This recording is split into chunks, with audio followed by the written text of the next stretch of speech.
Cô xin chẳng đinh mẹ linh Nà lò thấy bôi của ngay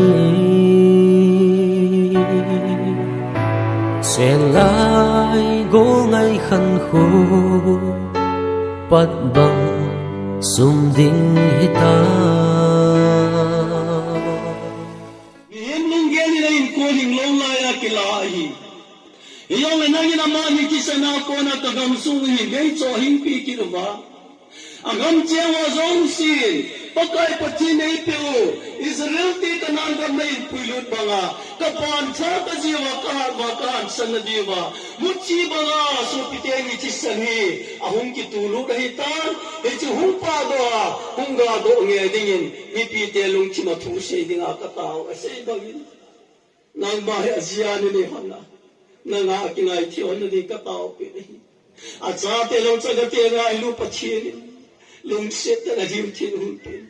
Aman ang pisir pilin, kunong ting na nampiyan nga kumpay tiling at sa atin ang katao pili. Mitila mihingang konti talong sivin. Kasupitin hingay ulit zong level. Pagkay nang mahunga na din mulhan mo na kahimpay na di ulitan. Ito nang mapachil na namin sila ko na kapodo at yung Nehon pilin. Along dam sa nilhan mo na kain ko ito di wahin. Ito si kiwaningan sinaw kabotation sumahita sin. Programo katsay ito kaasin. Naging manay po itamin tiya. Insungiti nga mo na tuma. Suti nga mitsila mihing untay talo siya. Pagkay kasulpiti nilong kain po ito di iton. Insunga tagaw po akong kilang lawa. Tagaw pa lawa akong kilang lawa. Nang mapatsil hagabay po piding ngayon. Ayuin po kapag kay Yesu Kristo amin katawid. Amen. Sing lavang nangay Going panti zolo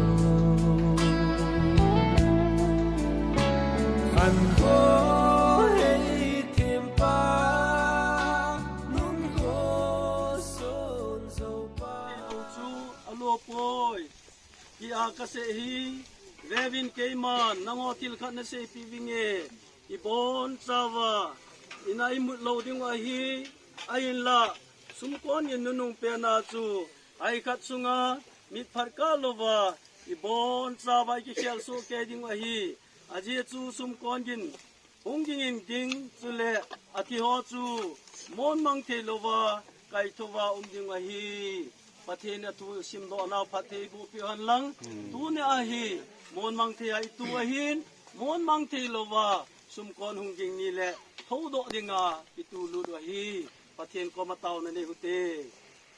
Kapaw ingay lupian wahepa, nangaylun na lenalungsin ni kitang taanay chanabin, kinalahasan na tozong leven, kingay luto te iding lepaka, isilay laim munahi, kasupitien yung longdam sa kway do ti anay kway uva, pakay programa mun molho na iluta si Evin. Napo magkipatusin namin katangwa vinahin. Tuna kasupitien ni pakay. Legam sungahin ko tomsa kahin man kom sungahin. Tunin bang pagkahitsilay mo nahin. Tawakin nilaupi tanga din kahin tulot ka vinahin. Iyetun nang malungsi tentua. Akinakisalalizaw sinay mang sabin. Pakay kinozong si katsay to ka asibin. Nang mapatsil lagawin manay puy tabin ti ay huing po kapag kay Yesu Kristo amin na katawahin. Amen. Laysin hin ko hin mang kovin. So pipatang boy mangi. Som tumlago velin ko hin mang kovin nahi. Mitila mihing kom te italaw zetsun. Tuna ingay lutao. So pipatin ko ginle. Tang boy mangi. Tunini ko ahi. Amanihi. Amin tiyangon riko na ko na. O bunga ko na kila do di itay. Hiti at amani min le. Sutiyang la rekodon hi. Kayma. Dr. Paulam Kitgen. Pastor KBC number 2 in. Apato. Sapato. Hagaw tiyang patimin na William na kahindi itay. Tuin. Ngaylo na zalin. Lay si bay. Buti chan buhutin. Belchan hol. Ipamin to na lang kayo. Lahin panutin. Ay kibuta ito kasi lahat available lang inasabi. La na panautin.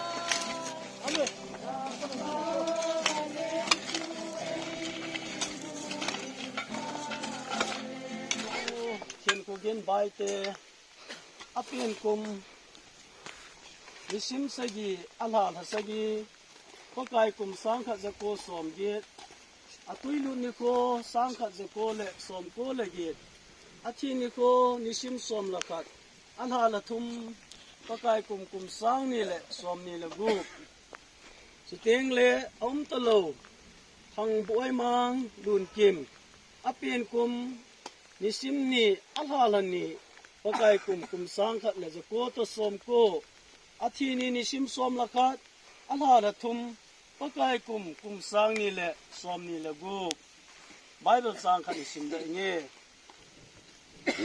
yesu na manu za na so pi pa tho do ki dinga eti martha na za ninung nia tho do ki ding chu ka hena ati yesu na manu za ke ma tho kin na le hin na ka hi ke ma ai ta sa na chu ki jong le hing ding a hi ati pathe na khu sim do na phathe bo pi han lang taw na ne hute hallelujah hallelujah ka pa thing taw pathin nangai lu na zala ka taw na nei san ti ba ka so pi te nia che san ni sim som la kha hin ko na be ta jong le gal mi te khut na tanam diu la ka gam diu wa ai ko na phalon ai je in eti chun government le ta sa ki bai hom dung zu in a process a hung chen a phat cha ka vui the diu rong ka na ging cha ta po win ilong le pakai a phat cha vui liam na the diu phat nei pe wa tu ni ko a hi chlai muna nang ma tho kin nga a pakai